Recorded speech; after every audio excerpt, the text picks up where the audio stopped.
Welcome back to another episode of the Over Manga Cast. That time we woke up in a podcast and had to explain manga. Our heated adventures over analyzing manga we'd find interesting.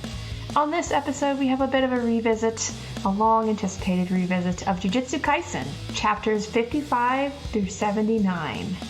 For those reading along, this is the Death Painting arc and Gojo's past arc. Holy daddy issues. Let's get into this one.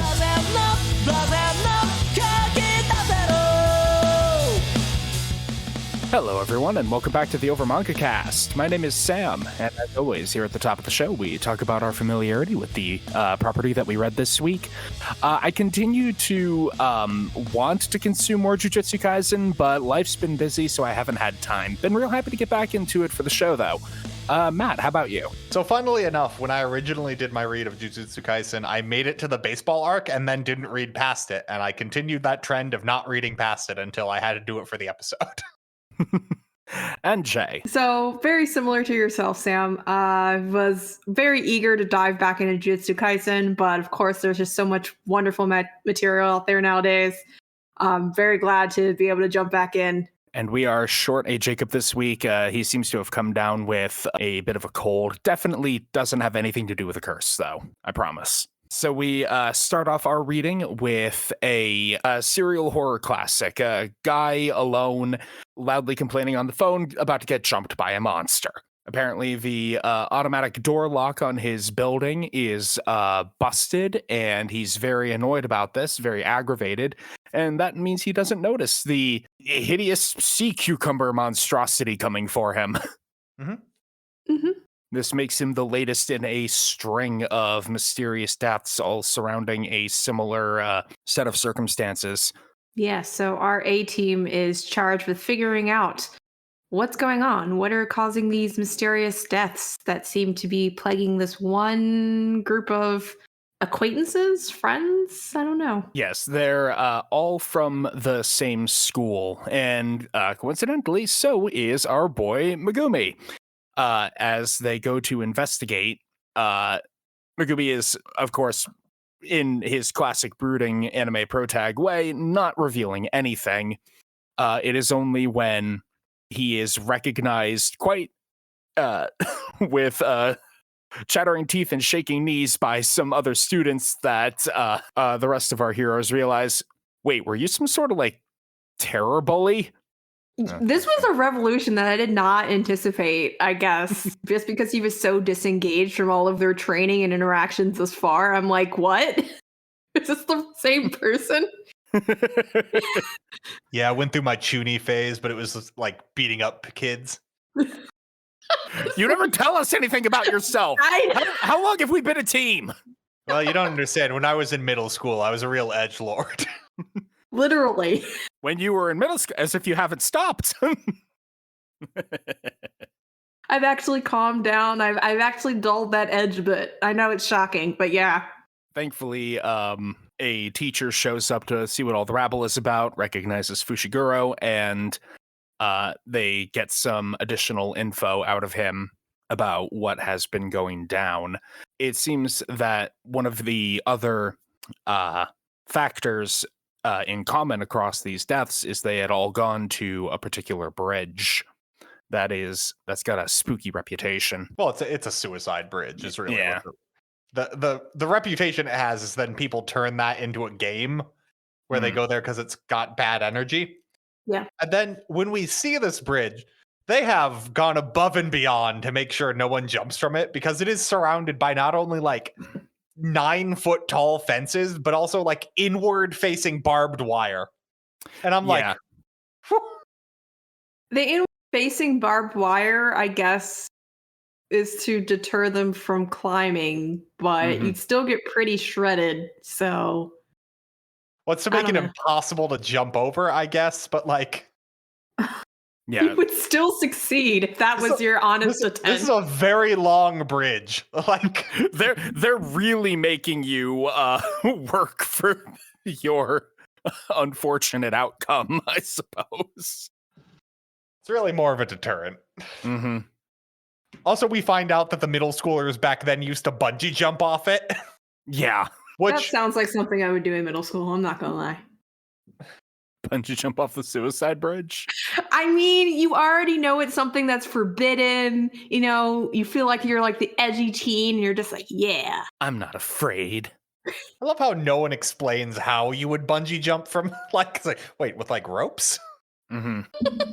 Like, what would you use? I don't know. You're not supposed to think about it this much. Middle schoolers in Japan can get all sorts of weird stuff. I'm sure they could get bungee rope.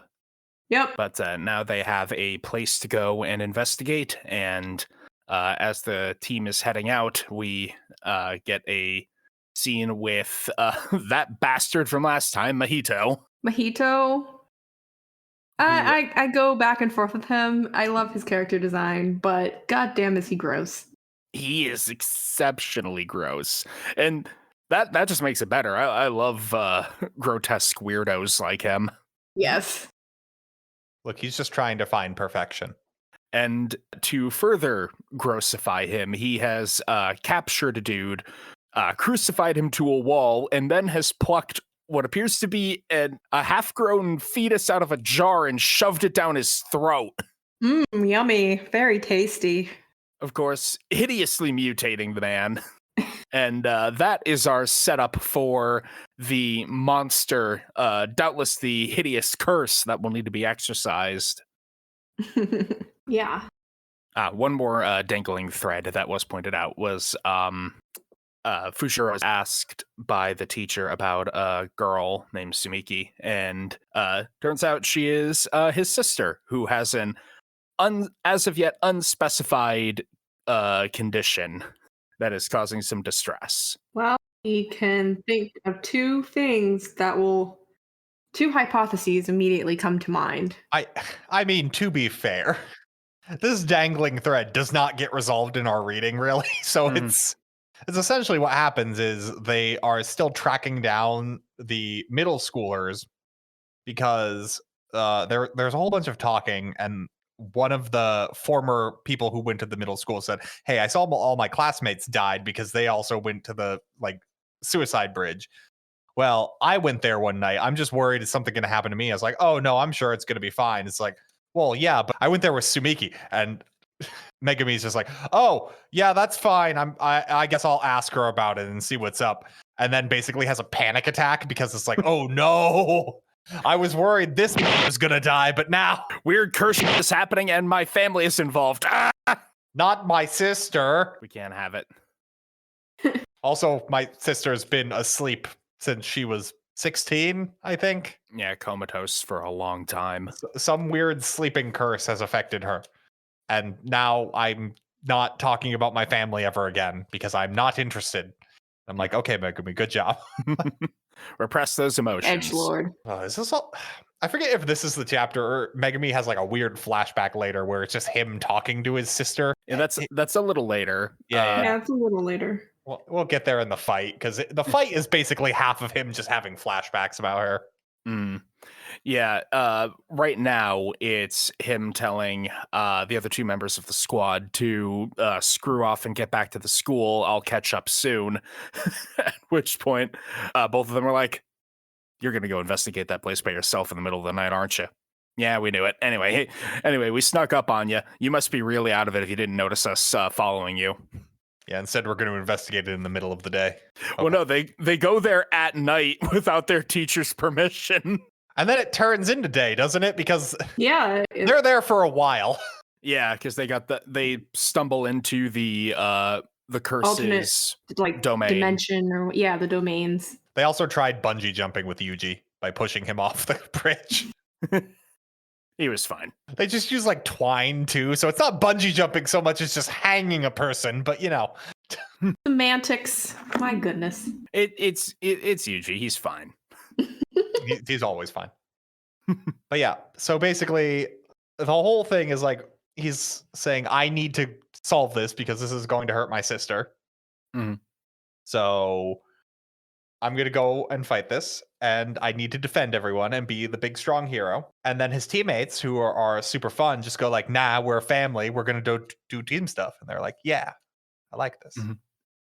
But unfortunately, right as they stumble into the domain of the curse and are getting ready to 3v1 it, that mutated guy from the vignette with Mojito shows up. Now we've got some extra targets to deal with. Yuji decides he's going to 1v1 Mr. Hunchback Two-Face.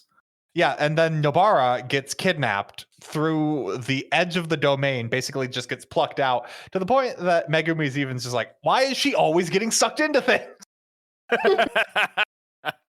It very much like gives don't bleed near bears energy. What? Why did we bring her along? You know she's just going to attract bears. Oh my god. See, I was going to make a danger-prone Daphne joke, but what was going to be a fight where our heroes still outnumber the enemy has now become a series of 1v1s, with Yuji versus Hunchback McTwo-Face, Megumi versus the Whack-A-Mole Curse, and Nobara versus Putty Prisoner? A Yes, Bleach villain. Yeah, a Bleach villain. Like, this is just an Arrancar. Like, I mean, he could also be from One Punch. I mean, yeah. I mean, the front half could be. Putty Prisoner in the front, Bleach in the back. Yeah. Yes. How you like to get down, I see. Ugh. Yeah, this dude is just like, I am beautiful, but also don't look at my back. If you do, I will go berserk. I'm just saying, I thought he just had a bad case of back knee. I wasn't expecting what I saw. I do like how they set these up to be 1v1 fights, but what actually happens is the hunchback that Yuji's fighting runs past and then reveals the dude's back, and then it just becomes a 2v2. Yeah. Well, I guess we're killing all of you. We just came here to run an errand, and we weren't going to kill jujutsu sorcerers, but we must now. Now I suppose we have no choice. You're just being a weirdo. Meanwhile, Megumi seems to have won his fight against the relatively weak cursed spirit, but then the domain doesn't go away.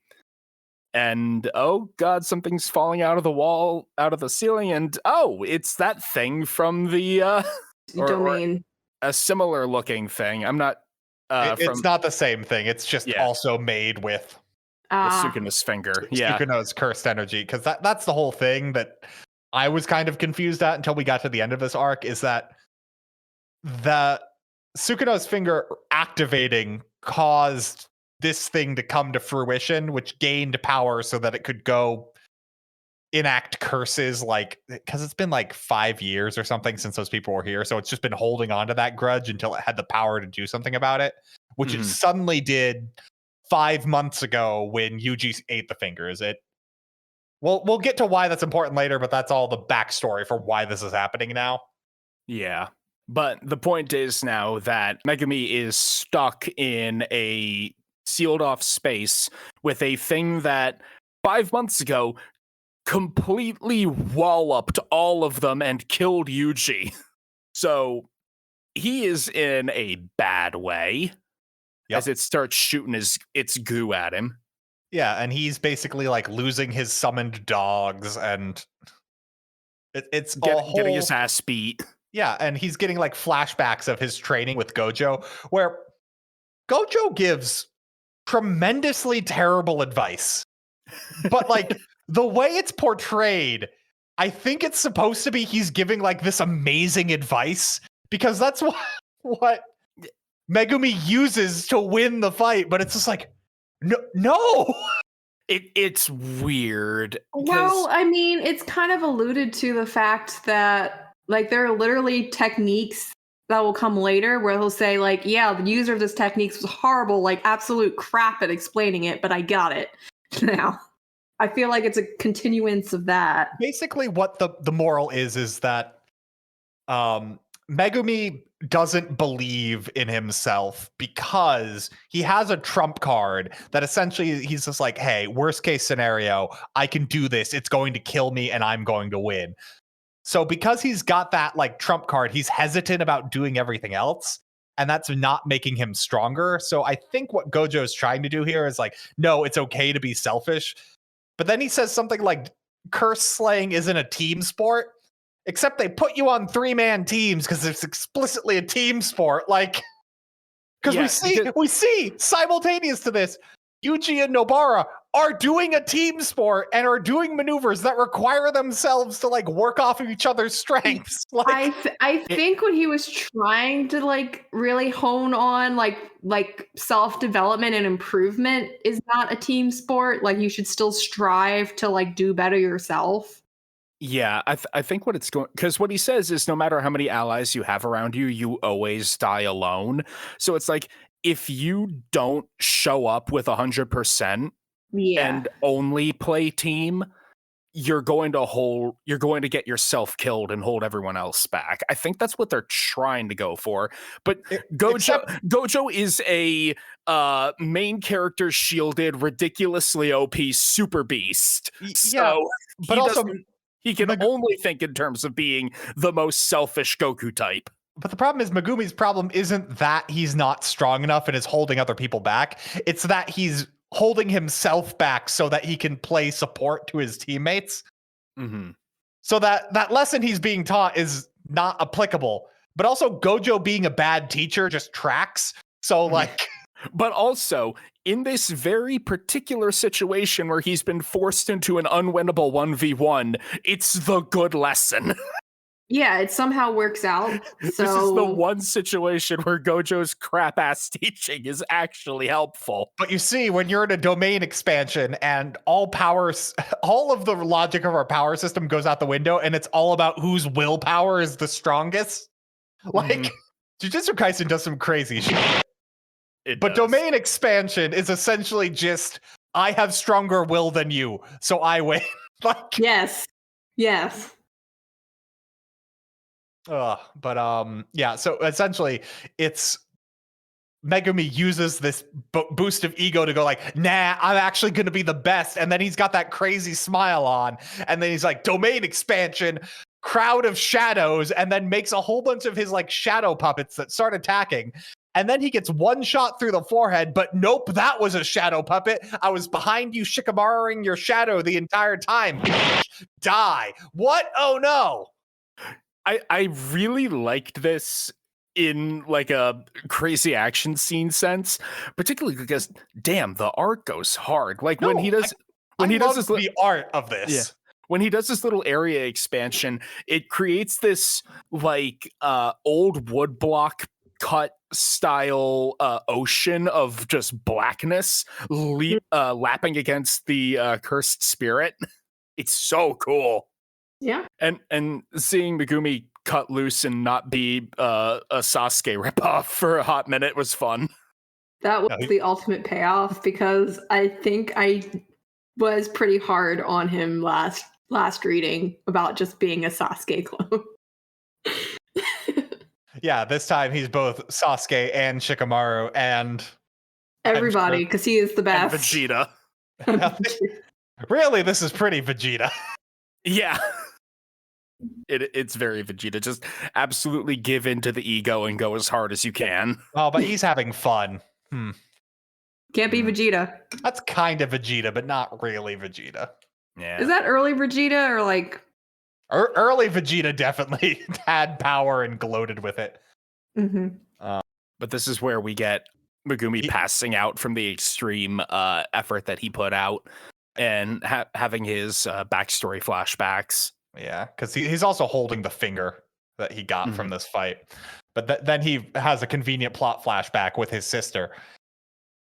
And essentially, the whole premise with his sister is that she is his older sister, his older stepsister, through his dad's marriage, that he married some woman for about a year. Mm-hmm. Yes, and that was my understanding, was that Megumi was born after his dad got married to the mom. No, he got married when he was in first grade.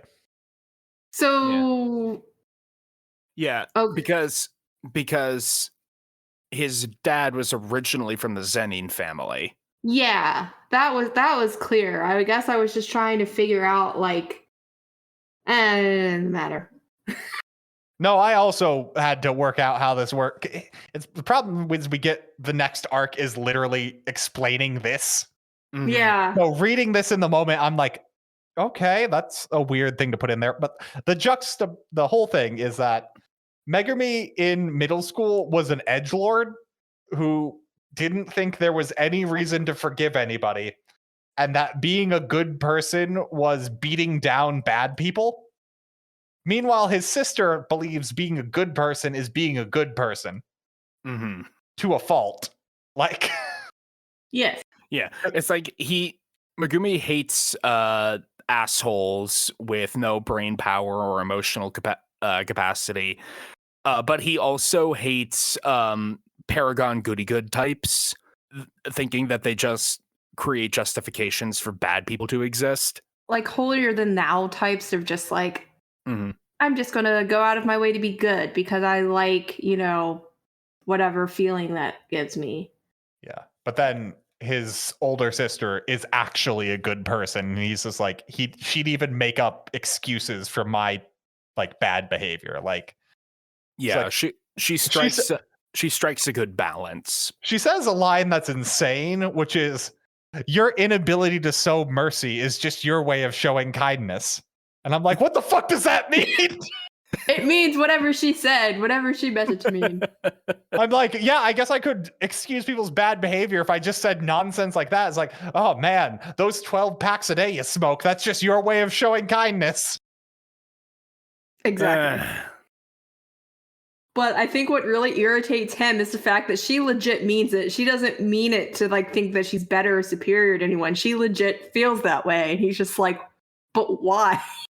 Unfortunately, she quickly fell into that catatonic state. So, As they do. Why is it always a sibling has to fall into a catatonic coma? Because we have too many characters in this manga as is, and I swear to God, if I had to remember one more name. but that's where he passes out on the side of the little creek underneath the bridge. I thought for a second that like him holding up the finger and contemplating it and then falling asleep, he was accidentally going to shove the finger down his own mouth. I really am alarmed by the amount of people in this manga who would just like suck down a finger. Eating body parts is just a thing for enough people in this it reading. Gives you power. Power. Look, some people feel powerful when they put a piece of someone else's body in their mouth. I'm not going to fault them for that. How they find power is their own. Yep. But anyway, Kugisaki and Putty Prisoner. This character has a name. He's got a name. I don't. Lingerie Man. I'll just call him that. That's not even lingerie. That is a thong-kini. Like. Oh my god. But he's like, look, I'm not here to fight you. I'm just gonna go.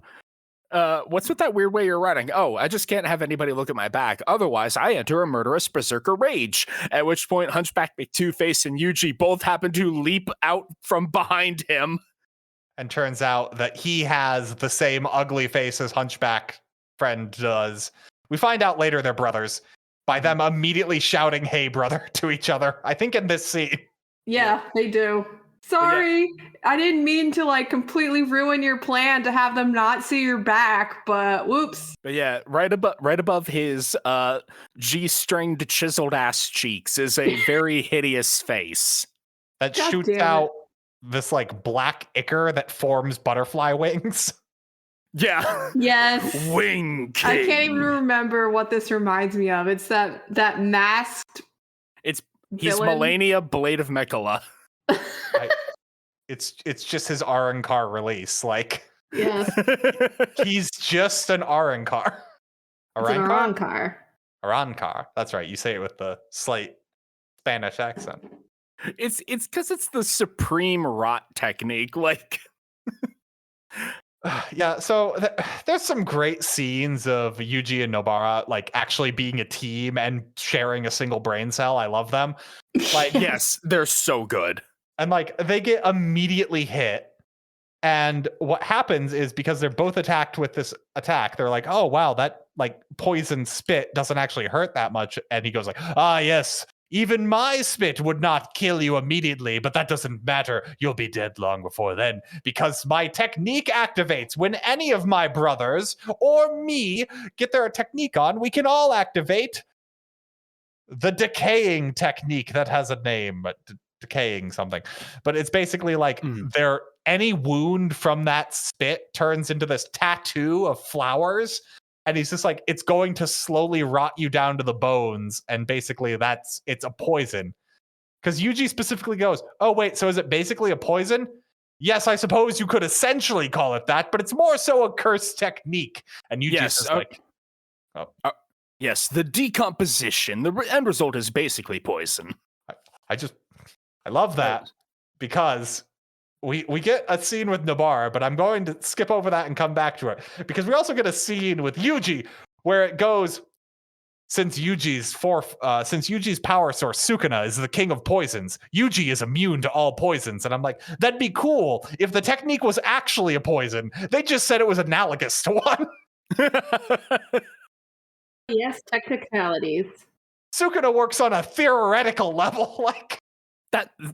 That's like that weird heavenly restriction thing that they do with the jujutsu techniques.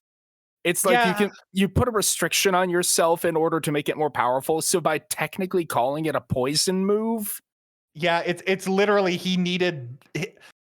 I'm now explaining this and it kind of makes sense to me, but it's still kind of dumb. I guess that's what Yuji's doing is what he's asking. So it's basically a poison, and by getting the person doing the technique to concede that it is a poison, it's like you're playing a fucking like card game with someone and you're like, hey, this says this affects insect monsters. Man-eater bug's technically a monster type monster, but it says bug in the name. That's basically the same thing, right? It's like, yeah, no, I guess it technically is a bug. There we go, it's dead. Damn it. Can mending reattach a limb? No. Is a corpse an object? Okay. Technically. So that's why Yuji is able to power through the poison. Also with the absolutely banging narration line box of, yes, it's still incredibly painful, but there is no other deleterious effect besides the pain. And as long as there is only pain, Yuji Itadori does not stop. Oh, and that would be so badass if it wasn't immediately following Nobara going like, oh, wait, hold on. This is your poison that's constantly infecting me? Ooh, what a terrible matchup for you. Because my power's entirely based off resonance. I love it so much. The twisted look on her face as she then drives one of her nails through her arms and goes, let's play a game of chicken. I love it when she goes unhinged. She is perfection. Will this poison kill me before I kill you? Probably not. Will you give up from experiencing your own toxin? Oh, and it's like, she's so unhinged. She drives 3 nails through her wrist to like freeze them both in place while Yuji's just about to run up and beat him. And then he has to just go like, nope, I'm going to keep the poison on because it will probably kill her. And then he realizes he like subconsciously undid the effect because he was that afraid of Yuji and also her killing his little brother. He's like, wow, I let the technique go. Yeah. Crap. Well, then These two should not be without like some kind of guarding influence that stops them from going insane. Where's the person who keeps them in line? Oh, passed out in the riverbed? Oh, Where is your adult? Unsupervised children.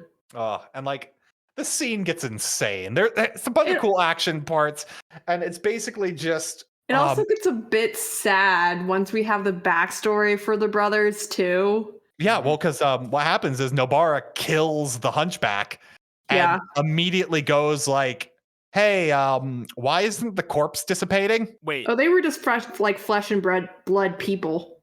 That's a human, that's a physical body. And then we see a truck come by and like splatter through the brother just to indicate it's physically the there. icing on the cake.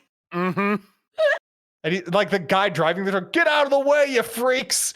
And then he's also referring to the older brother, who's we haven't mentioned, is very humanoid, like Puri prisoner. And that guy jumps on the side of the truck and just goes, "If you don't touch the brake at all, or you'll die. We're gonna get away forever." I'm sorry I can't avenge your death, brother, but I must go. And then Yuji's just like, they're gonna get away. And Nobara's like, "No, they ain't. I got his arm, bitch." I got his arm, which means I got a link for my hammer. And then she just murders him. Yes. She murders him so hard. Yuji and Nobara have to have like a face-to-face conversation for half a chapter where they're like, "Hey, is that the first time you've killed someone?" Yuji's just like, "Well, I guess once before I've killed someone. Technically it was 3 people, but I'm counting it as one time." And I'm like, Yuji, that's not how that works. Yeah, some real like Chainsaw Man paneling on that one, because it's just it's the 2 pages of their different expressions of just repeating the same panel over and over. It's very cool. Yeah, I really like it. It's very cinematic, I guess. Yeah, I actually like this.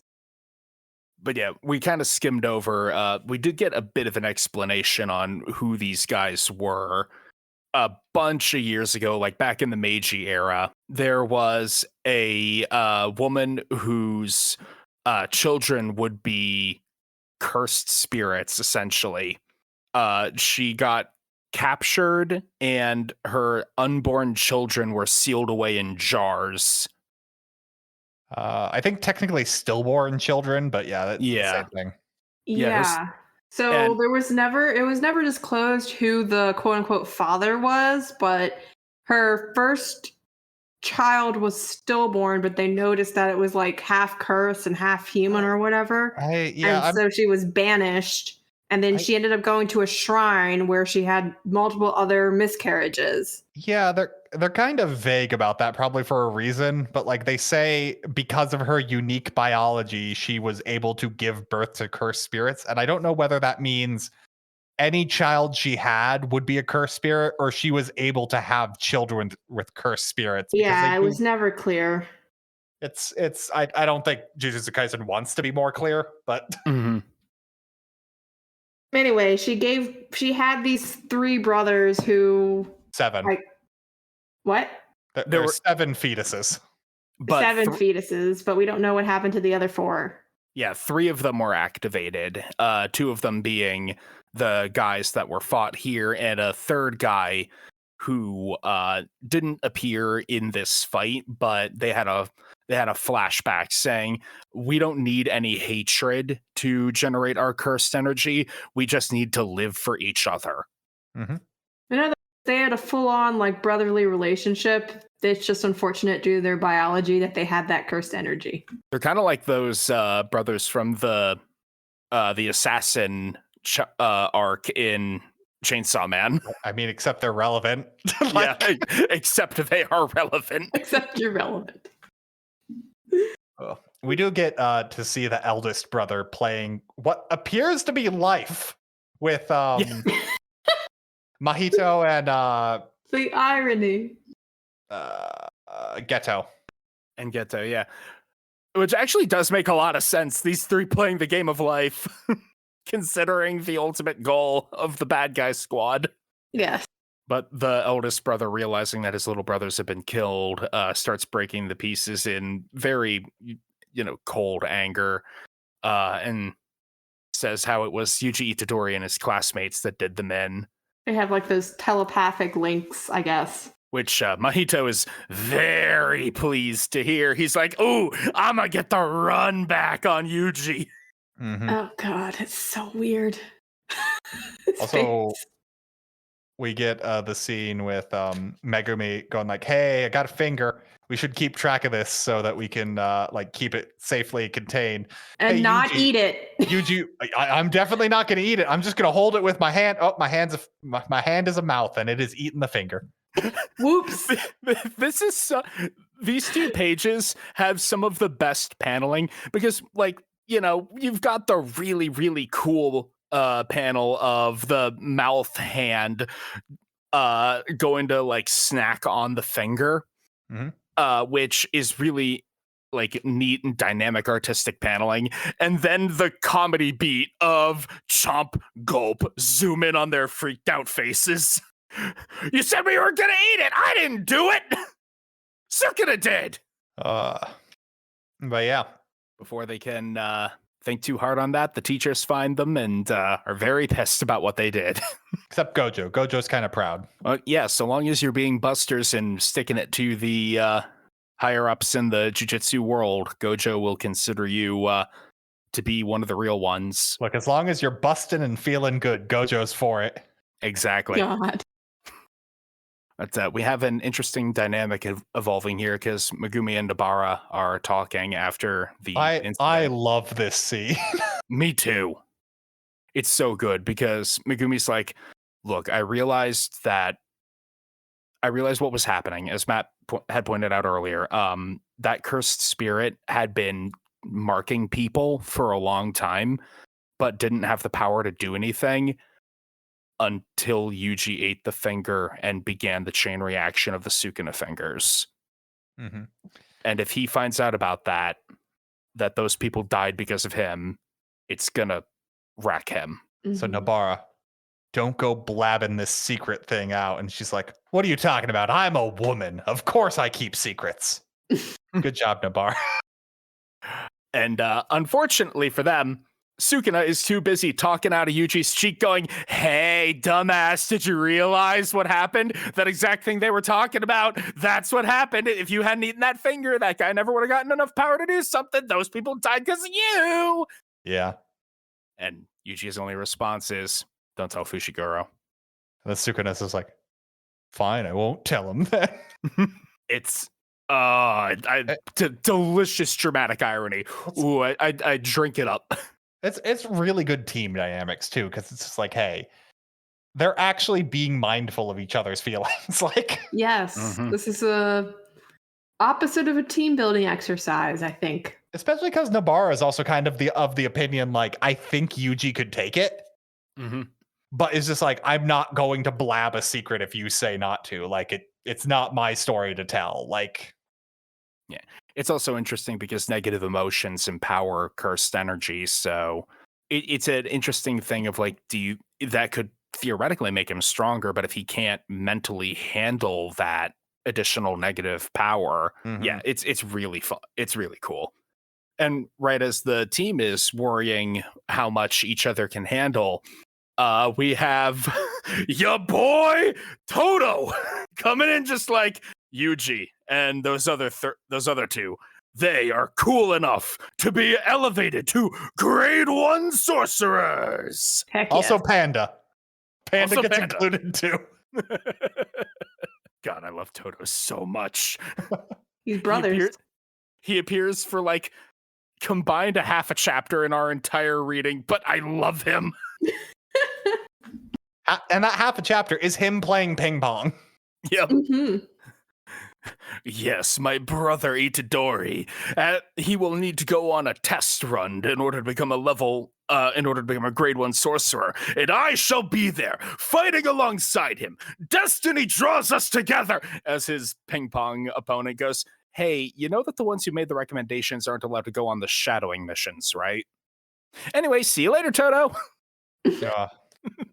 I also like how they make a whole point about like, yes, when you recommend someone for promotion, you must first, the party that recommends them must be like, go on several missions to verify they can handle that before they're finally promoted. And I'm like, I 100% guarantee Jujutsu Kaisen, they're going to go on one shadowed mission and that'll be it. Like, because it'll be one shadowed mission where they'll get attacked by like 12 special grade curses at once and somehow survive. I love how the grading system is officially just no longer relevant. Like, oh yeah, basically everybody in a place of authority is saying, hey, the grade system, the bell curve has gotten wrecked so hard by recent curses and recent sorcerers that we probably need to update it. So we can actually do anything with that. That is a procedural thing that would take way too long and be too boring for a shonen. So we're just going to move on. But you know, what wouldn't be too boring for a shonen?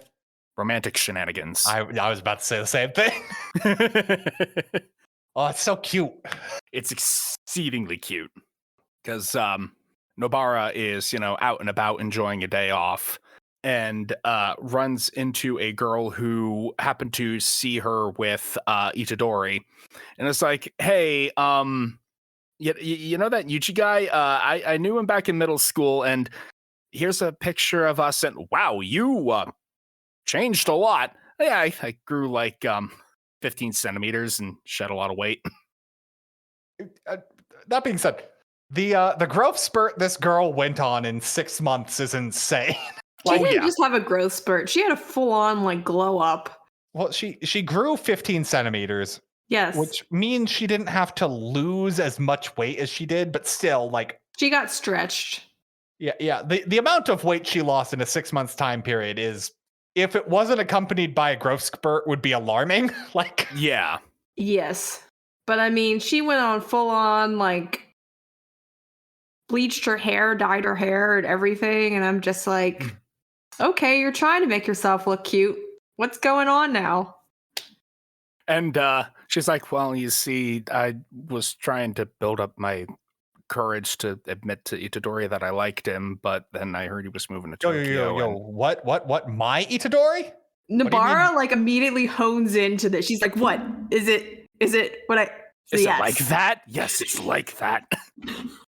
Okay, hold on. I have a friend who knows Itadori very well. We need him on this. Yo, Megumi, get your ass over here. Why? We're doing stuff. Okay. he immediately shows up the next page. It's like, why did you bring me out here anyway? Hey, does Itadori have a girlfriend? I don't think so. He's got a really sexy poster of Jennifer Lawrence in his room, so I don't think he would. It's the sort of thing a girlfriend would make you get rid of. So anyway, maybe girlfriend. So anyway, what sort of girls does Itadori like? Do you know? He mentioned something about tall girls. At which point, they're like, yeah. Ozawa. Her name is Ozawa. We haven't mentioned that. She's Ozawa and Nobara just both go, yes, yes. It was like this weird like segue of like, yes, best friend energy. They latch onto it, they clink glasses, and Nobara starts texting Yuji like, hey, we're having dinner, get over here. Why? Come. Hurry up. Why? Come. Okay. And he shows up in 45 seconds. Mm-hmm. Hey, Fushiguro, you're here too. And then Nobara is just like, okay, hold on. He probably doesn't remember her because she's done such a glow up. I better introduce them so that she's not embarrassed about him not. And then Yuji's like, oh, hey, Ozawa. What's up? Small world. And the look on her face. She's so touched. That triggers the flashback of how she like fixated on him because they were in class one day and she overheard a conversation where Yuji was asked what kind of which girl in class he liked, and he's like, you know what? I think Ozawa's pretty cute. What? I thought you liked tall girls. I mean, sure, she's a little chunky, but she's got a real grace to her, you know? Like how she eats fish. What? How she eats fish, her penmanship, she's graceful. It's more than just looks. He's a complexed man, as we know. Got some real depth to him. The more I learn about this guy, the more I love him. Meanwhile, Nobara definitely repressing a few things because... Yep. She has a heart twinge when he recognizes her. Mm-hmm. And she's like, that's weird. Am I having an arrhythmia? Like, what's going on with my heart? And then later on, she says, yeah, my heart skipped a beat earlier. It's because I realized the idea of this idiot getting a girlfriend before I get a boyfriend makes me mad. Yes, there we go. That's at Nobara energy. That's the emotional shield I need. I don't know. Here's the thing. With Jujutsu Kaisen, I don't know if that's legit or not, because that would be funnier. Exactly. like Nobara and Yuji give me such sibling energy, I couldn't imagine them dating. Like, mm-hmm. So what she said would actually be like, I believe that. I buy it. But also, you do get the thing of like, oh, he likes tall girls. And she's like, yes, I'm very tall. Mhm. Also, I don't know how Fushiguro couldn't remember the iconic moment of, I like tall girls with big butts. I'm pretty sure he was at least in the vicinity for that. If anyone from like miles out would have heard that exclamation of love, I don't know. We get it. Oh, man. Yuji and Todo are the two best characters in any manga, and I will fight everybody who says otherwise. That's They weird know that what you they didn't like mention- in women, and they're very proud to exclaim it. Oh man, but yeah, that's a fun bit of levity. We get like when this ends, there's a weird scene with Ozawa going like, "I became the person he'd want." I don't really get what she's saying as she's getting on the train. Uh, She She became an idealized version of what she thought he would like. Mm-hmm. Like, it's essentially like she has very low self-esteem in general because of her weight. She was flattered by the fact that he liked her for her. And I guess she would have had the growth spurt no matter what, I'm guessing. So she just kind of wanted to become one of the stereotypical, like, pretty girls since he already liked her personality. And then he proceeded to still like her personality. Yeah. Like, It's kind of like, I don't know if I can explain he likes it. me Like, for me. he likes you for you, and you don't have to necessarily go out of your way to change so fundamentally because he already likes you. Mm-hmm. Maybe not in the way that you would prefer. It's not like he immediately said, "Oh yeah, let me get your number" or anything like that. But he still remembers you. Yeah, she likes me for me. Not because he's tough like Dirty Harry or makes her laugh just like Jim Carrey. Jim Carrey. Or Mike the Cable Guy. And he likes her for her. Just obviously not enough to like catch up with her after he moved to Tokyo, because that was the weirdest thing. He like disappeared. God, if we ever wanted to remind our listeners how close to death we are. We did it right there. Speaking of callbacks, though, next arc is a flashback. So how about we take a quick break and then we'll dive into the sordid past of everybody's favorite white-haired pretty boy, Satoru Gojo. We'll be right back.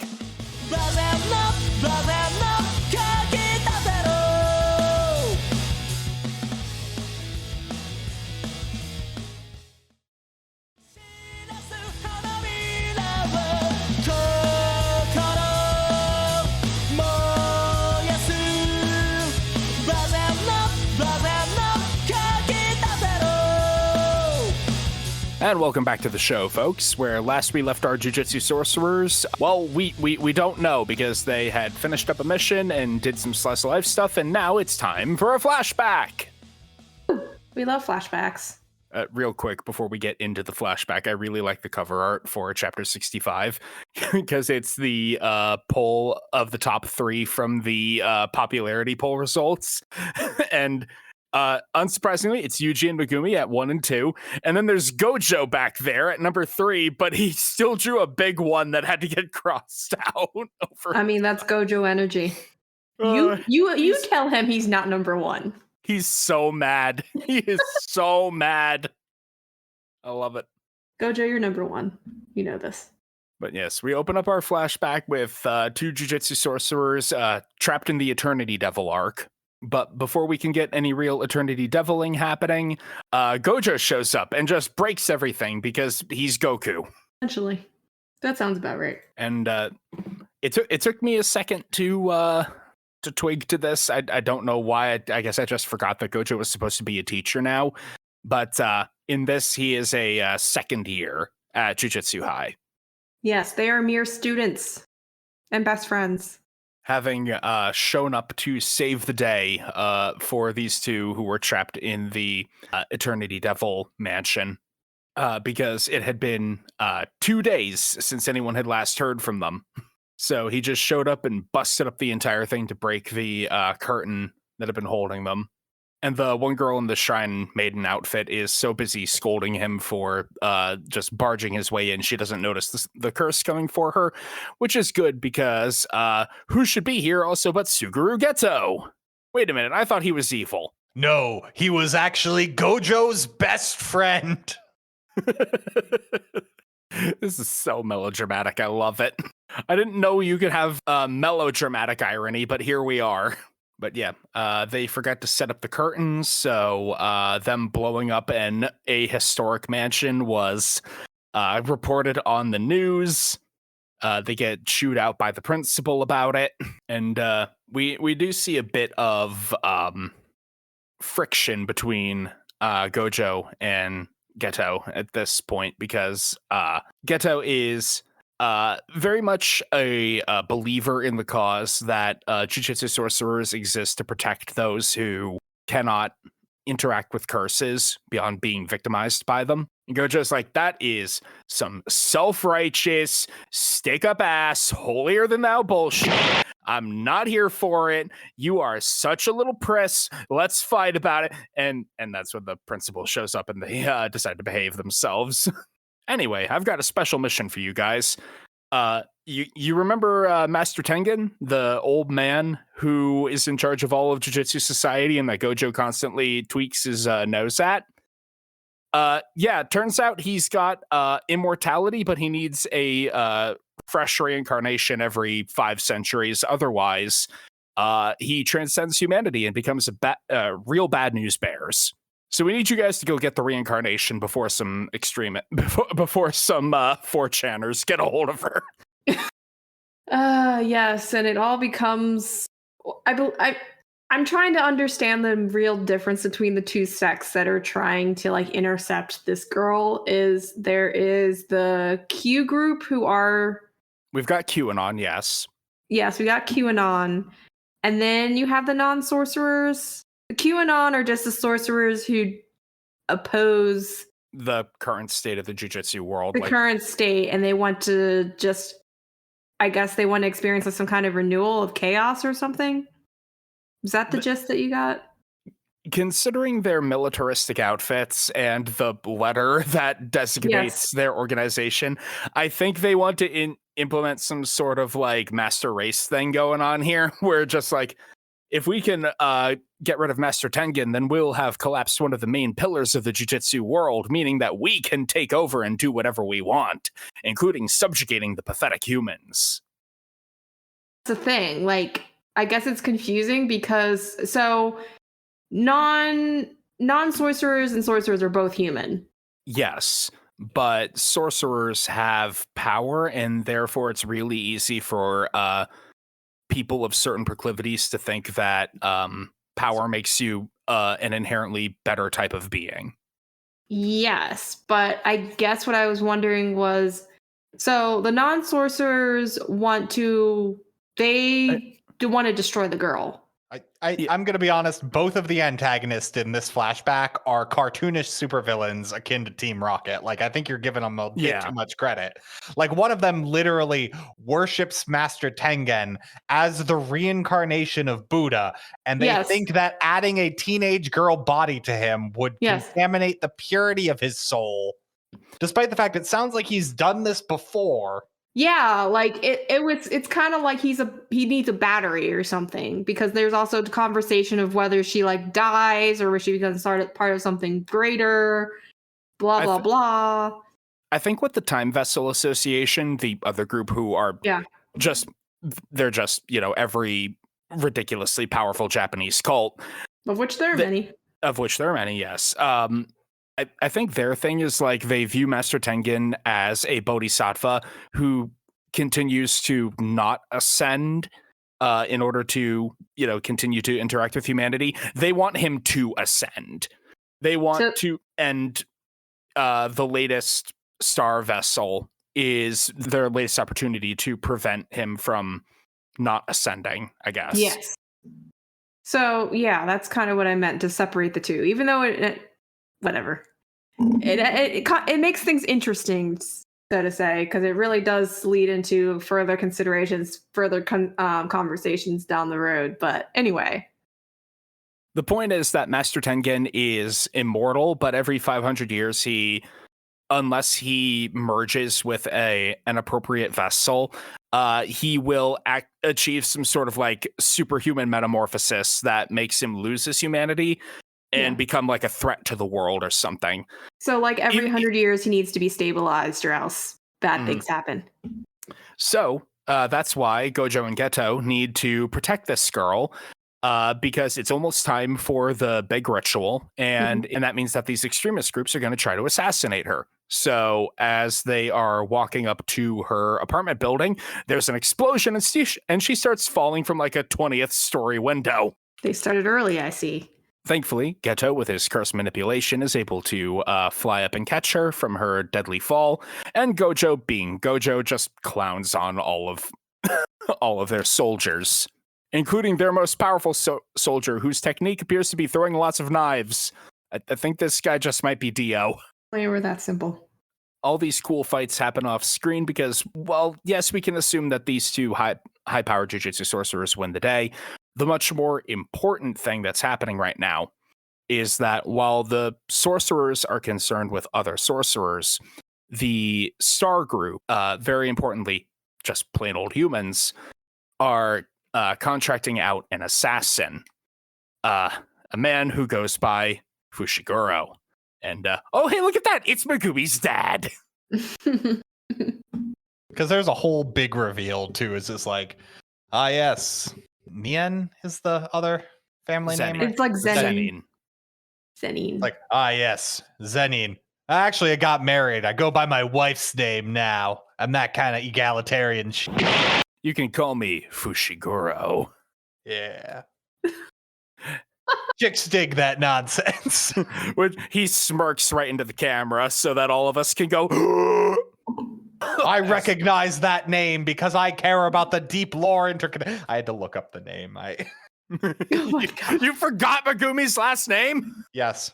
Okay. Oh my God. As established, I never remember any names for anything.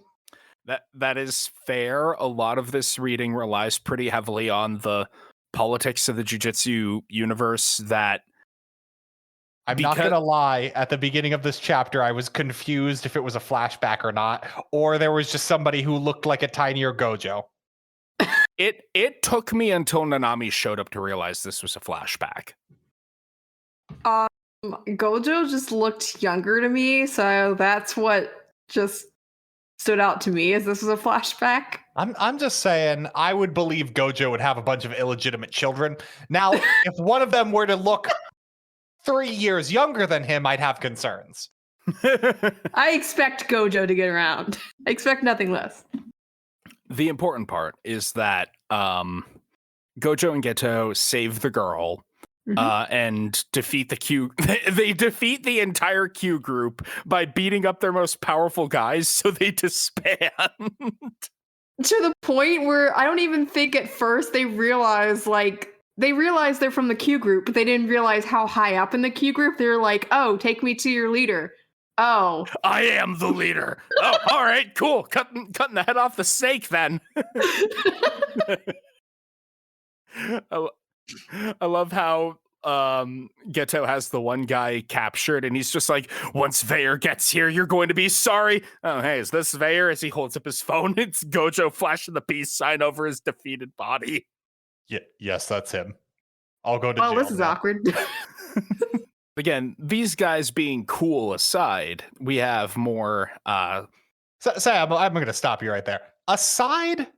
That's clearly the entirety of the point of this arc. The entire point, and even every enemy they encounter from here on out, those two, they're just like the troublesome two that we have to try to... In a way, I mean, them being cool is kind of an aside, because with the exception of like the final fights against Fushiguro, we don't really see any drawn out shonen action battles. And despite these two being the coolest and the strongest, they lose the objective. Yeah, but I think that was in a nutshell, it's trying to like demonstrate the arc of they were like the two bad, like... I mean, yeah, but that's like saying John McClane gets beaten up in Die Hard, and Die Hard isn't about John McClane being a badass. Yes, it's about the fact that they were like a troublesome duo that deserve the reputation to you do not mess with these two. There's an argument that Gojo ends up winning, but yeah. we'll cross that bridge when we get to it. Right now, they have successfully saved the star plasma vessel, Aiko Amani. For now. And she is fully aware of her fate and seemingly very cool with it, because she's like, Tengen is me, and I am Tengen. When we merge, I will continue to exist within him. Sad, because isn't it revealed later on that she's also like an orphan that's been raised specifically for this purpose? I fully believe that the Jujutsu High staff had her family killed to reduce. Yeah, like that's kind of how it reads to me too. And anytime I see both parents died in a car accident, I'm always like, that's convenient. Mm-hmm. Hey, what happened in Platinum End? Not that, but yeah. Those were his aunt and uncle. But yeah, Gojo and Seto have to continue to babysit her instead of taking her straight to Jujutsu High, because despite the brave face she's putting on about it, she's still going to be stripped away from the life that she's known. Even without familial connections, she still has friends. She has a school she goes to. She's got her battle maid, who has essentially been her big sister. So she needs to have a last few normal days. Unfortunately, her battle maid gets kidnapped. Yes, her battle maid gets kidnapped in the middle of an attack because, hey, there's been a bounty placed on her. So some bounty hunters show up. We get a few cool fights out of it, like an old man who has a fight with Geto, essentially of young versus old. That old man is entirely there to go like, haha, he has weaknesses. And then Geto to go like, no, all my weaknesses were feints for you to reveal your death, old man. And then like, he finally gets him in an attack where the old man sees his childhood dog, who was his only friend, and then reveals that's Geto snapping his neck. And he's just like, he was so ready for me. I saw my life flash before my eyes. Yes. That page turn weirded me out. I thought it meant that Geto had some sort of like superpowered genjutsu or whatever. Nope, he's just faster than thought. He is already killing the guy by the time so he was already life flashing before his eyes before he even saw the blow connect with him. Mm-hmm. And he's just that good. Just these. We get 2 entire 2-page spreads of Geto just walloping this old man. He's not ageist. He sees an old guy, he'll fight him just like he would some young guy. He's just better than everybody. He is the best at everything. And we have Gojo. I freaking love this scene. Realizing that an attack is on, Gojo goes and crashes the class that Amani is having right now, which means that style. Because Gojo is hot. This all-girls school sees this incredibly handsome man kicking a door, screaming her name, and goes, oh, is he your boyfriend? And even the teacher is swooning. Like, this is inappropriate. This is inappropriate. Here's my number. Well, I guess you can go on your way, then I won't call security. I love how her students are just like, that's super weird. And she's just like, it's hard to find a man when you work in this line of work. And I'm like, what? She's a teacher at a private school, so I don't know, maybe, but what?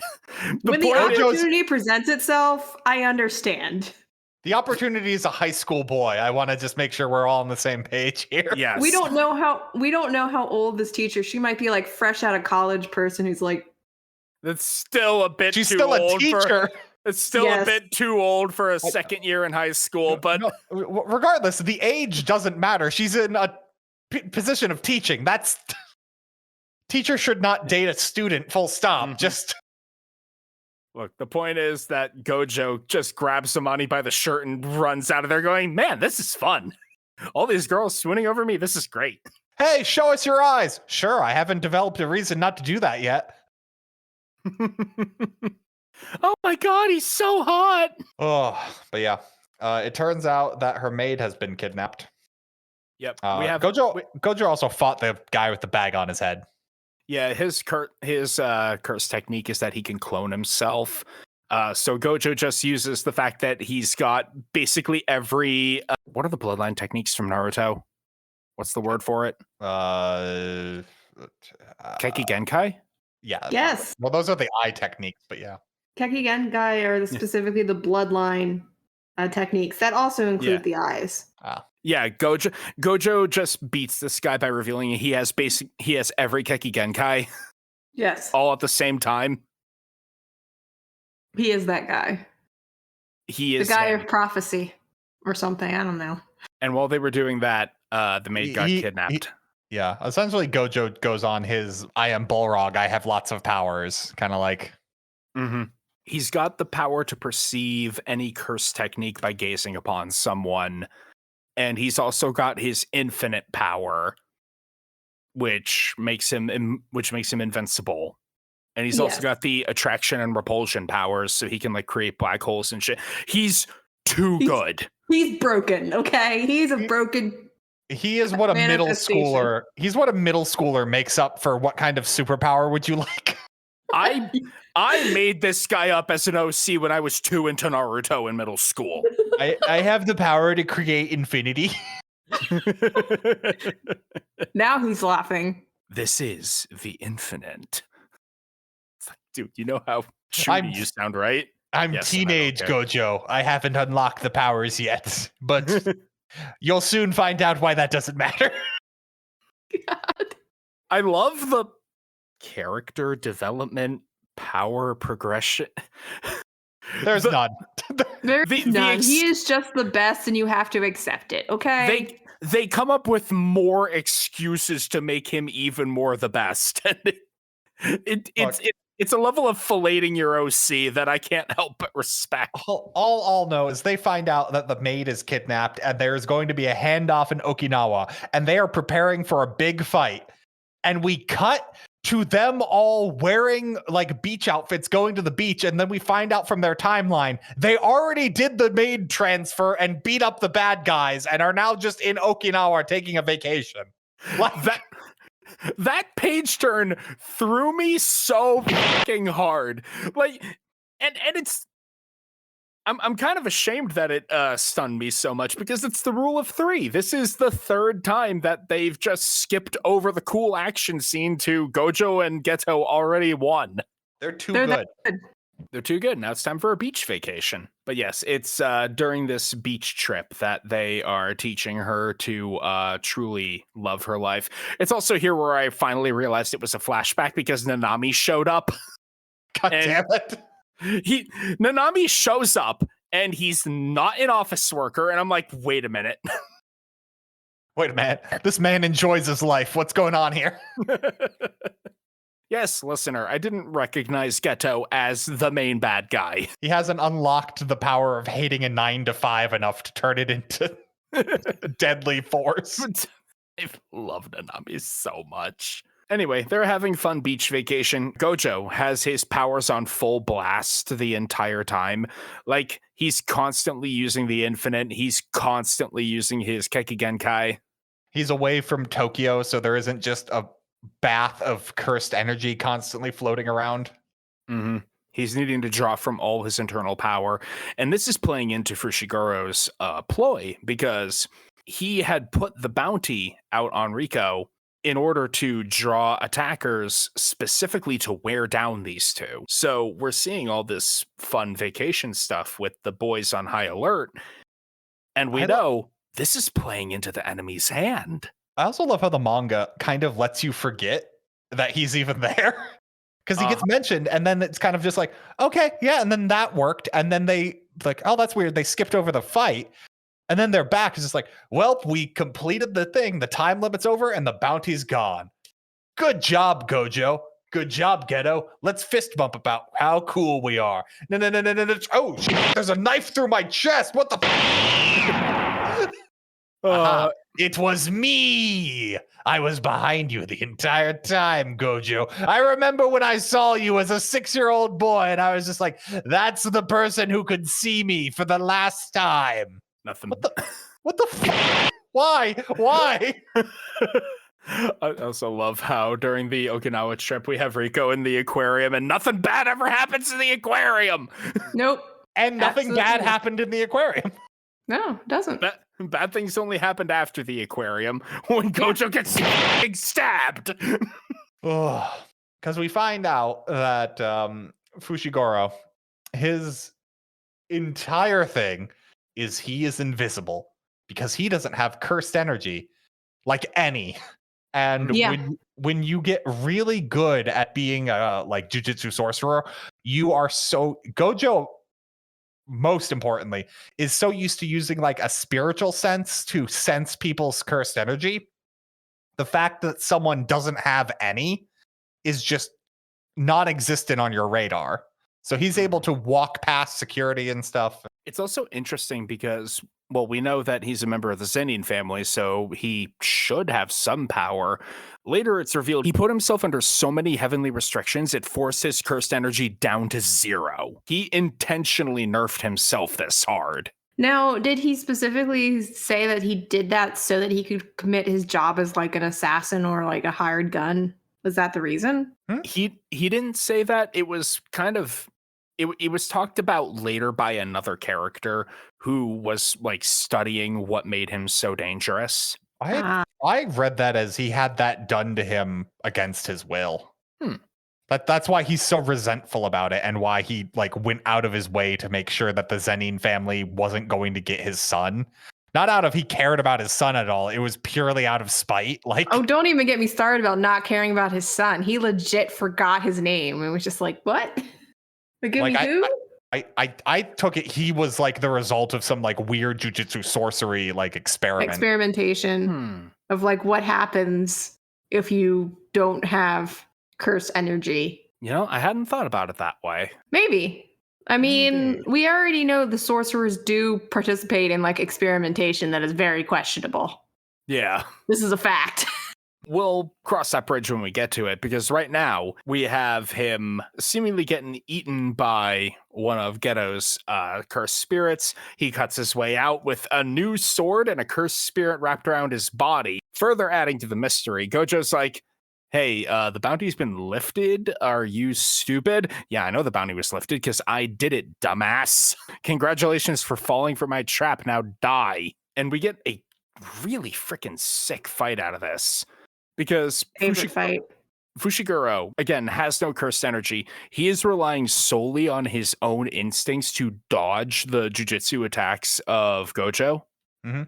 And understanding how Gojo's techniques work, he is preventing him from, using his special eyes to gaze upon him. And once he's got him truly well and worn down, he zips in and stabs Gojo through the frickin' neck with a special grade cursed tool. The inverted spear of heaven makes all cursed techniques stop. Infinite gone. And he kills Gojo, and Gojo dies right there. And you're like, this is a flashback. Wow. What the fuck? How in the 9 hells does Gojo get out of this one? Because this is a flashback. He has to live. How does he not die here? And they just let his body hit the ground and they walk away. And then we get my favorite scene in potentially a lot of things we've read at this point. I'm not going to say everything because I don't remember everything. But what happens is we get Geto and we get Rico, and they're down in the temple, the like special reserved place where Master Tengen is. They're like, well, I guess you're ready to go. Hey, I just wanted to let you know, Rico, if you decide you don't want to go through with this, then you don't have to, because me and Gojo, we decided we'd kill Master Tengen if he wanted to eat your body and you didn't want to give it up, because we're all about consent here, and we're good guys who love murder. We love murder. That's just totally set. That is not a thing that we're ever going to denounce. And Rico's just like, you know what? I've always thought about this, and you know what? I'm going to take you up on your offer. I want to live. And then a bullet goes through her skull, and we turn to Furugoshi just with a gun. After being told there are magical barriers to stop anyone who's not explicitly invited from being in here, unless that person doesn't have any cursed energy and has a gun. I'm just saying, we're almost 2 for 2 here. We're just having a gun wins. I love when you show up in manga and you've got like, yes, I've got the ability to conjure fireballs because I hate my dad so much. And you're like, that's really cool. I own a gun. She just... The panel of her toppling over with the blood spray coming from her temple. She's still got a smile on her face because she doesn't know she's dead yet. And the stunned expression on Geto's face. Why are you here? Why am I here? Oh, right, because I killed Gojo. All right, guess I'm gonna kill you then. As he immediately blows all 7 bars and activates his super. Mm-hmm. Summons the big dragon to go and eat Fushiguro. Unfortunately, Fushiguro continues to be too strong. So how did he get past that barrier? Right, he's got no cursed energy. But what about the cursed spirit that he was using as a bag of holding for his cursed objects? Turns out that spirit can shrink down as well as store things within itself. So putting it in his stomach meant that his 0 cursed energy meat body shielded its energy signature. I like how that's explained because he says an invisible man should have invisible guts, right? And I'm like, No, yeah, not necessarily. or more importantly, that doesn't mean the things in the guts are inherently invisible either. Like, That's what I mean. Like, what That if you had like a shielding property? That implies that the lack of jujitsu energy is itself a like negation aura. yeah, I think he's got like a vacuum of cursed energy as opposed to like just not having any, because it Yeah. seems like he absorbs it like just from his surrounding atmosphere to be like completely void. He is a walking black hole of power. Except that would mean he'd have some kind of like power draining abilities, which he doesn't, because yeah, I don't know. It's weird. The point is that he and Geto have a rad ass fight. And then midway through the fight, he decides to mention, yes, Megumi. That's the name I named that child, wasn't it? No one asked, and no one. This clarification means nothing, and I'm just going to move on beyond this. It's just a weird non sequitur he goes on. Well, no, it's because he defeats Geto, and he's just like, man, you jujitsu sorcerers with all your blessings lost to a 0 curse power monkey like me. Blessings, Megumi. Oh, right. I have a son. That's why that name sounded familiar. That's what I named that kid. It's even worse. And I like to believe this was not malicious and that he legitimately forgot. He's not a It's bad still- dad, just a forgetful person. It's still pretty malicious Yes. because he's doing this all in the name of evil. Yes. But just to make sure that he's especially despicable, he returns to the Children of the Star cult headquarters, where his bag of holding cursed spirit vomits up Amani's body. Mhm. There you go. The Star Plasma Vessel corpse all in one piece. Yes, now we can truly allow Master Tengen to transcend this Kalpa and reach Nirvana, making him unlike other humans, so we shall ascend alongside of him. This Yes. This is the power we've always sought. And the middleman is like, oh, man, these religious nuts, right? Anyway, I'm gonna go. Have some drinks.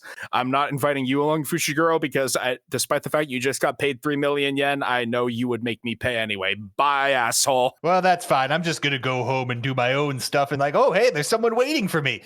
I lived. Gojo? Yeah, I'm gonna explain some things. It's basically reverse cursed energy. You hear about that shit? It's what allows you to heal. I have the ability to heal. Monologue at this man. He monologues and explains cursed energy because he's like, I basically invented a technique to bring your body completely back from death upon whenever you did it. So I healed that fatal wound you had, and also staring death in the face allowed me to unlock infinity. And I basically got a power boost. So now I understand infinity, and my technique not only uses cursed energy, but also affects real. So your body with no cursed energy will totally fucking be killed. I love this because Gojo is rambling. He is just kind of spasming around, screaming to the sky about how I did it. I figured out how to divide by 0. I multiplied 2 negative numbers and got positive. So with positive energy, I regenerated myself. And that means I'm invincible!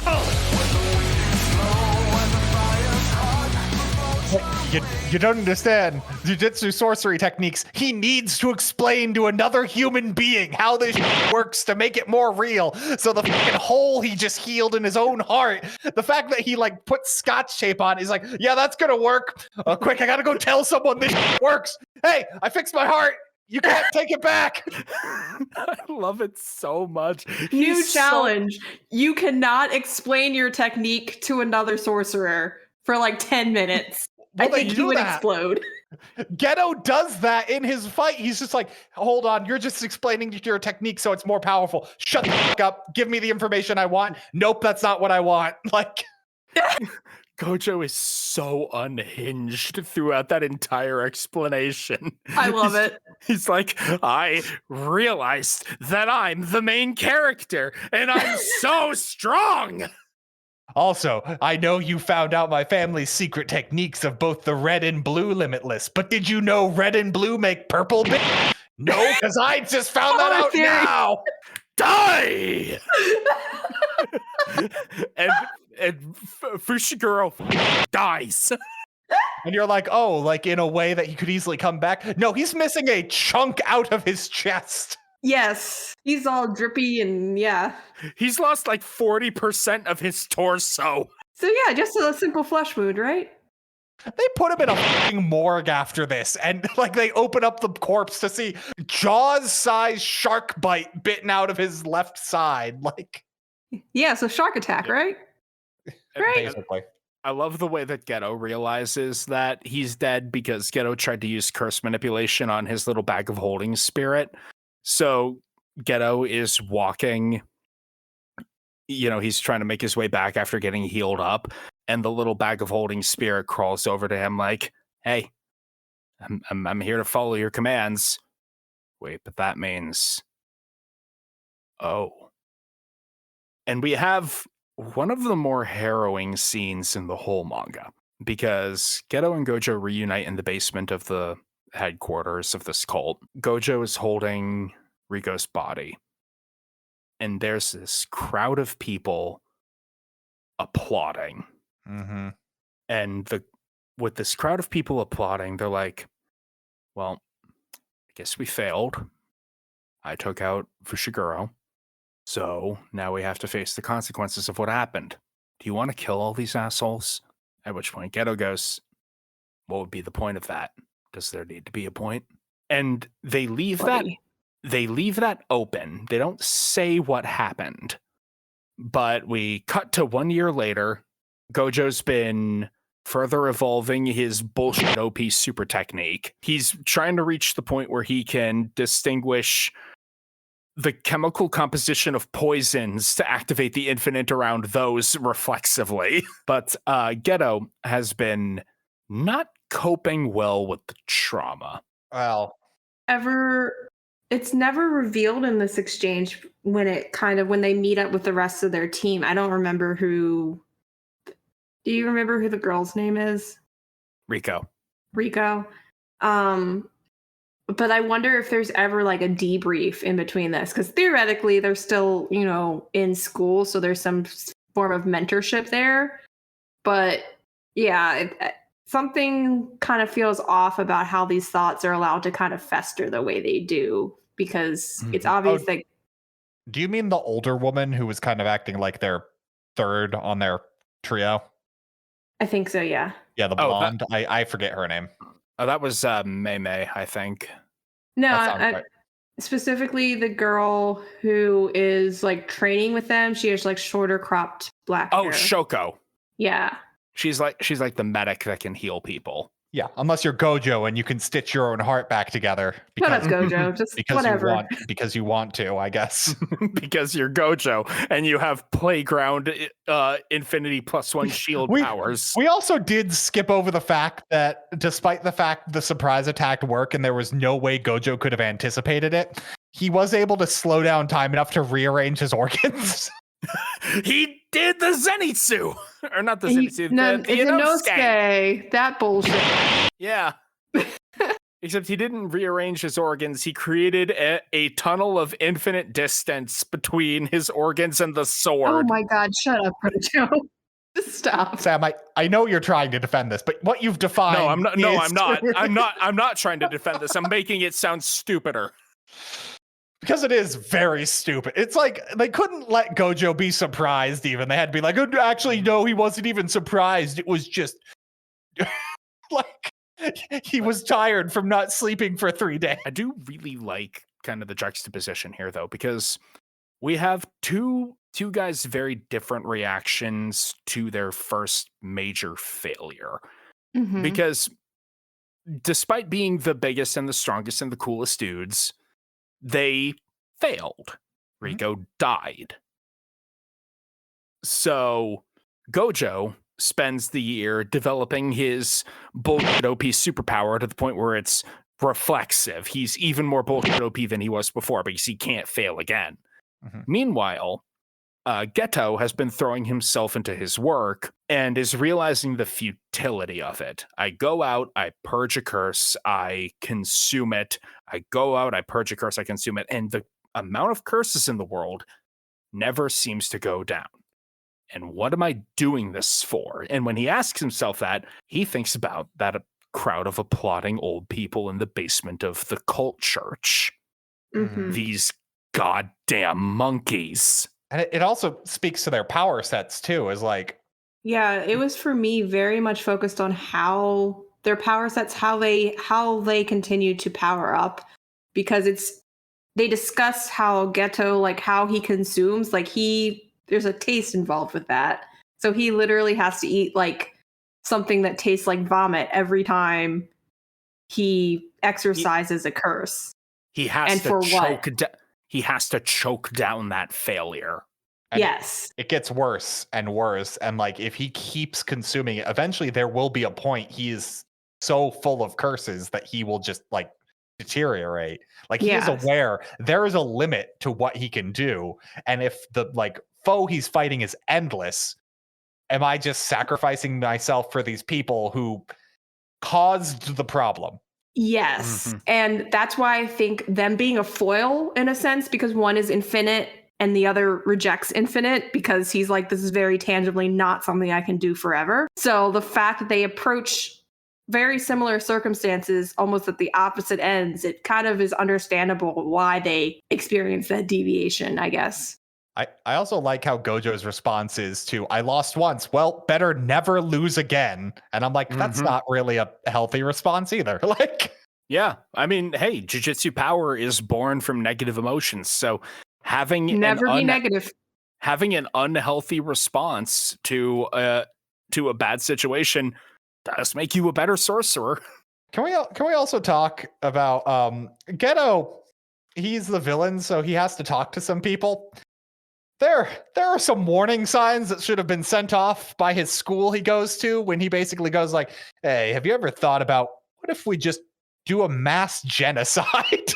I wonder if there was any like counseling after this, because I'm just like, this is some pretty huge stuff. 100% no, because that teacher's response was, yeah, that is a meaningful way to look at it. If we just killed all the normies. Yeah. Kill all the muggles. Yeah, this lady, Yuki Tsukimono is her name.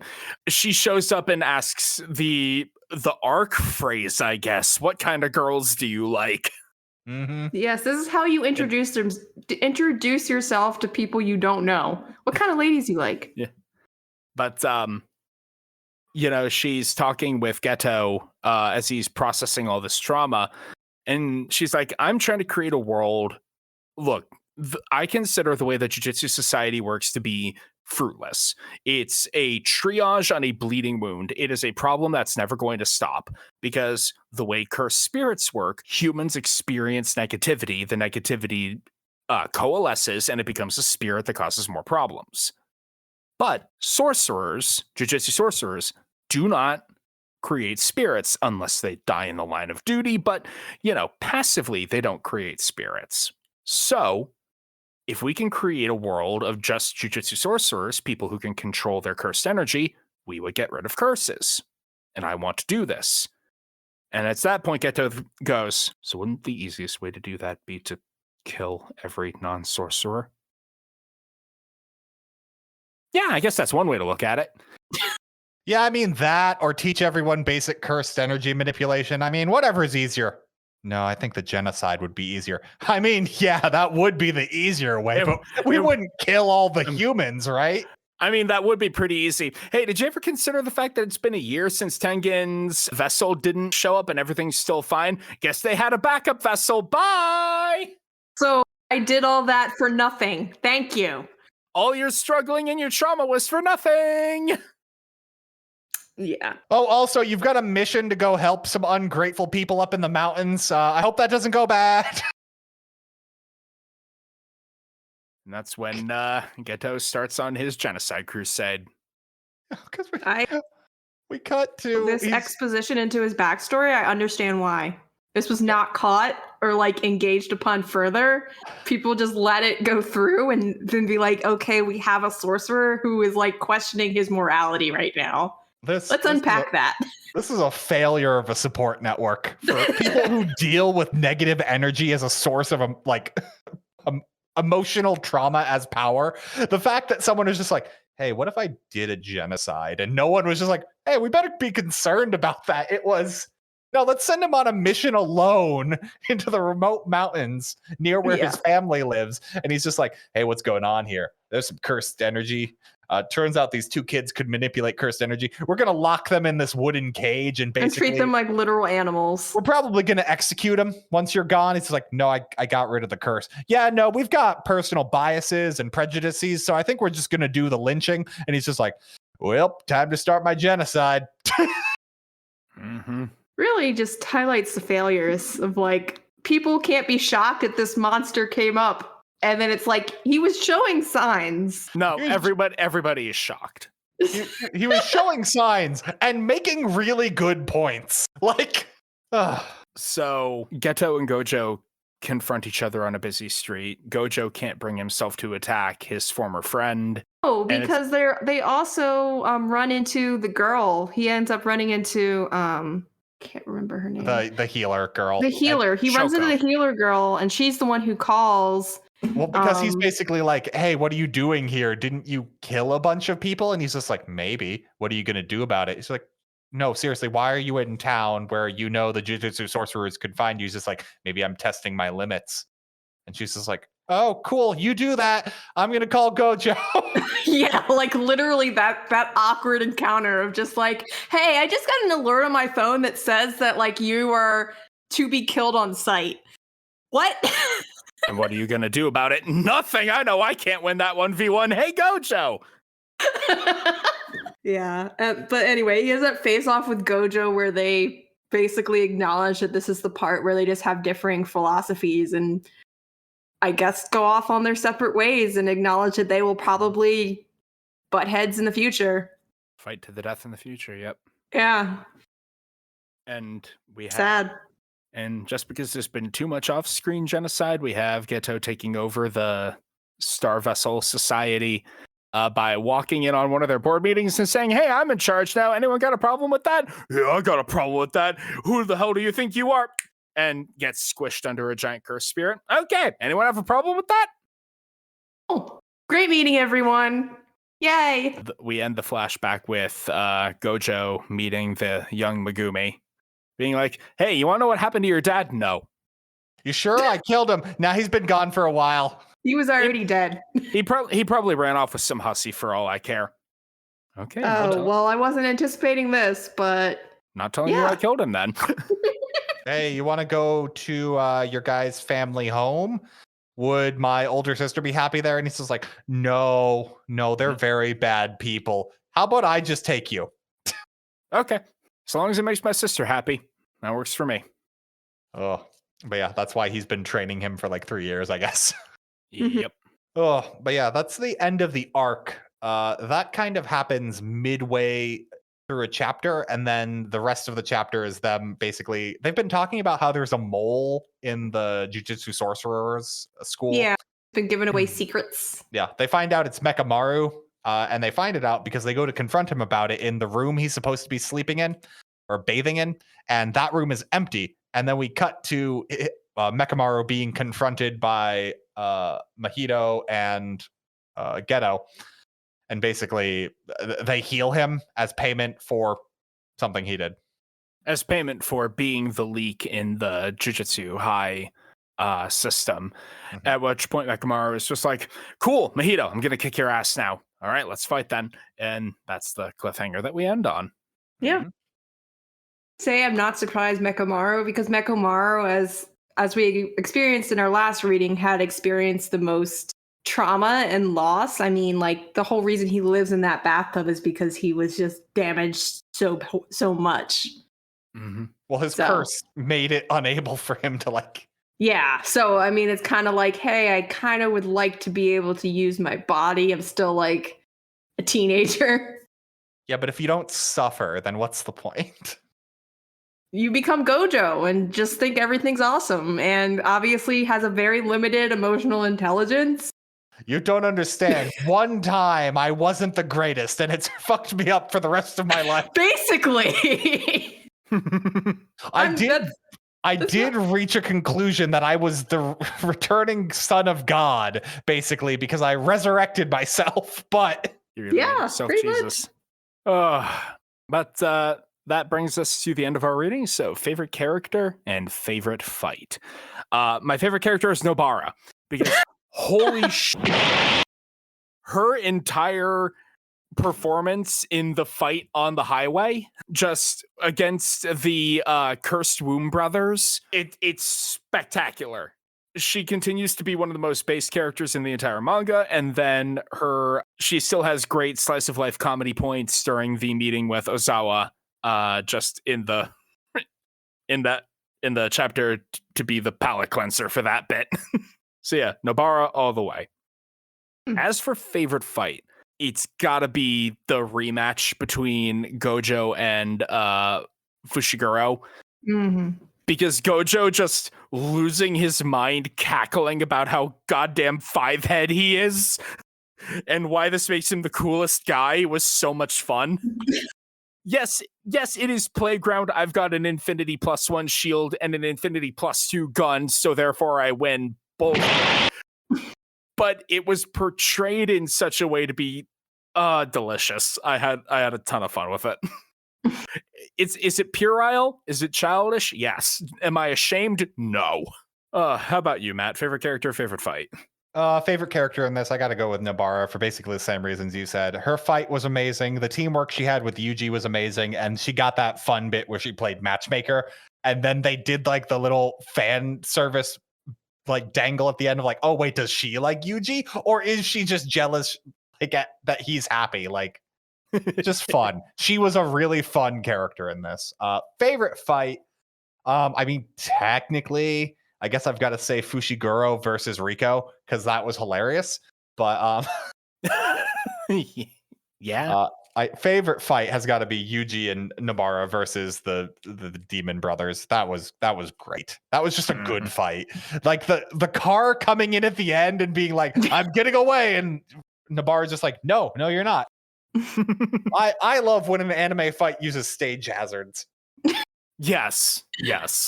Anything that's more than just a white room with destructible physics in it. Or floating in the sky. It still is a working street. Look both ways. And Jay, favorite character, favorite fight? Well, I unfortunately have nothing more to add. Nobara, for the reasons you already had said. Favorite fight, again, I would have to say Gojo and Fushiguro. The monologuing, original or the run back? I would have to say the run back, because I was, curious about how Gojo was going to justify how he came back, and it's like, I'm expecting some bullshit like that. I literally, my mind like zoned out. I'm just like, okay, so protagonist shonen bullshit. Okay, got it. But I also have to say, kind of, I don't even know if you'd fall under favorite character. I think most interesting character was Fushiguro, just because I found his motivations and, I guess, fighting style interesting.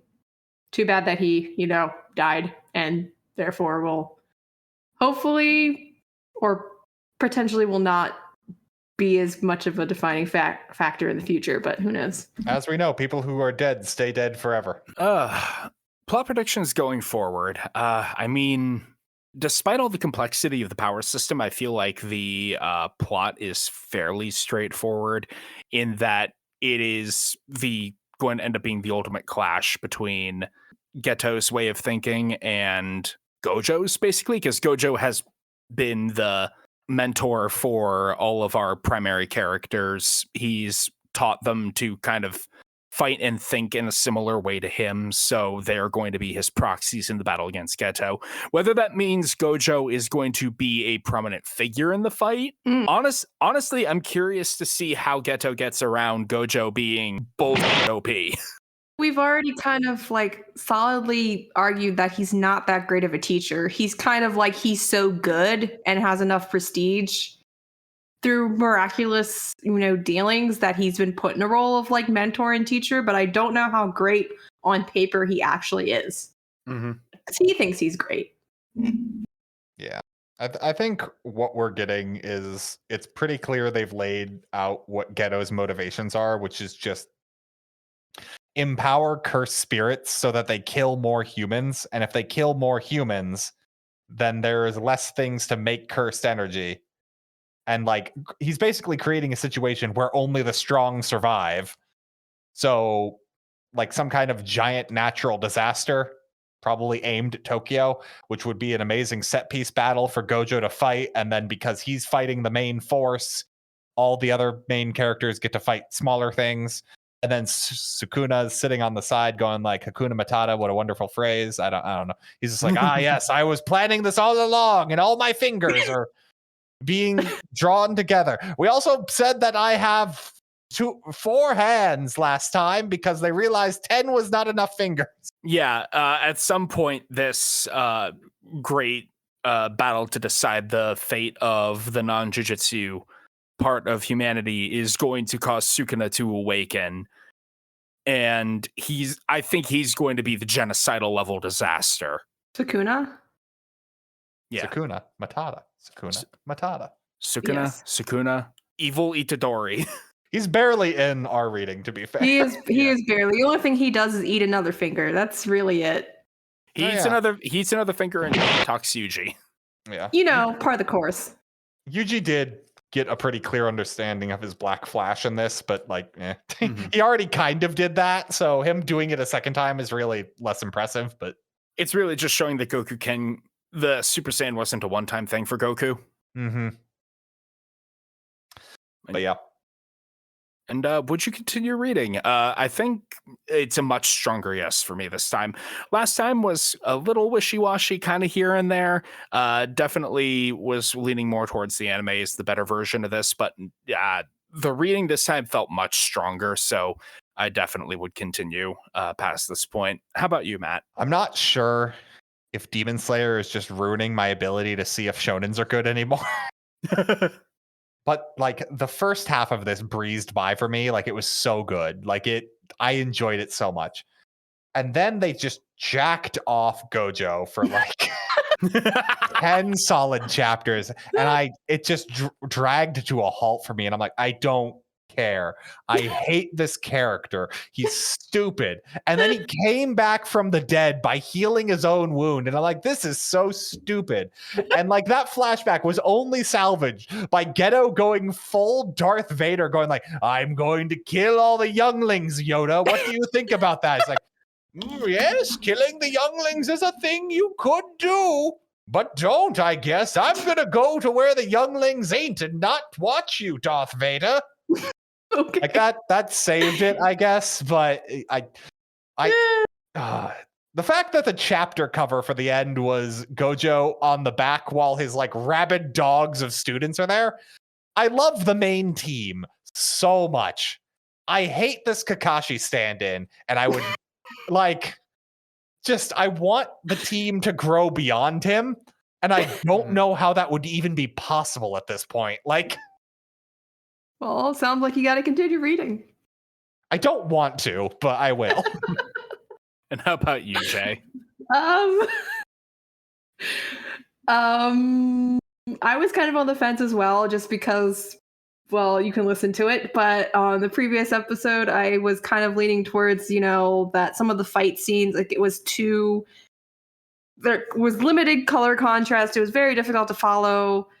But I think that specifically the imagery, the scenes that we were able to see, particularly when they were fighting the three brothers, that was more of what I was looking for. It gave me hope, restored hope that, all the fight scenes would not be that clustered mess that they were. And I enjoyed the flashbacks, the backstory of why we should particularly care about these two dynamic characters, Geto and Gojo. Like, Gojo was kind of played off as like someone who was very, not too serious, kind of like he kind of fell into this position. And, some of that is true, but we also have this, backstory of what kind of dynamic, how they kind of grew as characters and how they, the momentum that is coming for this, final clash or whatever. So I would continue reading. All right, and thank you everybody once again for tuning into the Over Manga Cast. As always, you can find us on all of your social medias where we are at Over Manga Cast, Facebook, Twitter, and Instagram. You can also check us out on YouTube, where the episodes go out in a 2-week delay. We appreciate comments there, but also we appreciate reviews in any and all forms. So you can go ahead, go to overmangacast.com. We got a little comment section on the bottom there, or you can reach out overmangacast@gmail.com. Emails there, great for recommendations of things you think we should read. And speaking of recommendations of things that we should read, we got one of those, and that's what we're reading next week. Sam, what are you reading next week? We're gonna burn down the house, chapters 1 through 11. If you're keeping up with the show, give that a read, and we'll see you all next Thursday. Good night, everybody. Good night. Good night. All right, good episode, everybody. Let's cut the recording there, and oh, hey, Jake. How's it going, man? How you feeling? Pepperoni. Ooh. Oh, yeah, no, you don't sound good at all. Anchovies. Wait, why are you just saying pizza toppings? Oh, it's like that one guy from the manga who only speaks in the... Yep, okay, I get it. So you did get cursed.